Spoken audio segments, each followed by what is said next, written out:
Merci. Alors, c'est un patient qui a été opéré d'iridontocléisis. L'iridontocléisis, je ne sais pas si vous vous souvenez de ce que c'est. C'était en fait avant la trabéculectomie de Kern. Ça consistait à prendre l'iris et l'ascensionner dans la sclère pour que l'iris fasse mèche et fasse une filtration.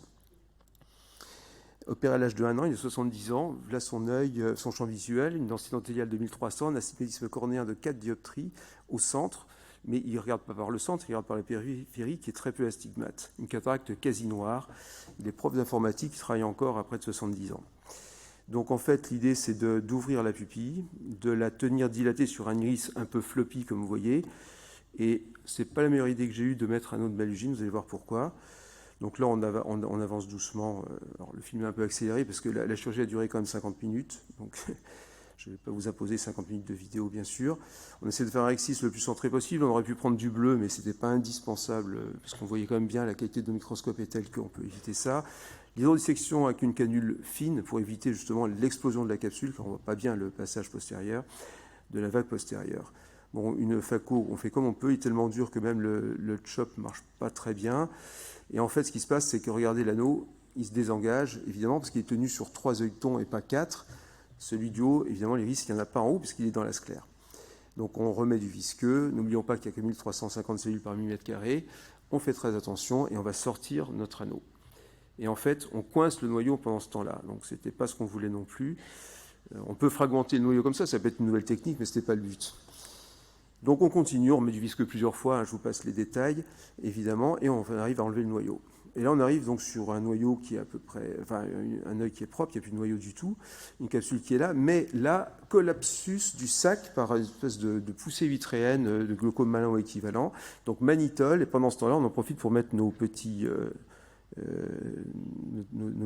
crochets, et on va enlever les masses le plus doucement possible, mais difficilement, parce qu'il y a vraiment, les deux capsules antérieures et postérieures sont vraiment accolées.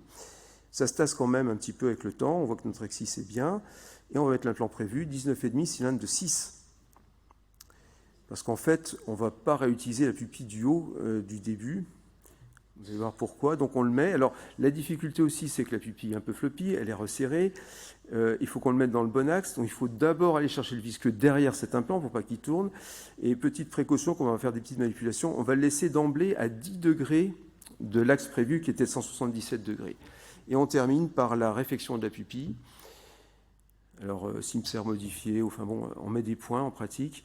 Mais pour éviter d'avoir une pupille de chat, sinon votre pupille, elle va être vraiment très linéaire, très horizontale, je prends le vitréotome et voilà, je fais ma plastie en enlevant des petits morceaux d'iris latéralement avant de remettre un dernier point pour obtenir une néopupille, finalement, qui, vous allez le voir, est satisfaisante.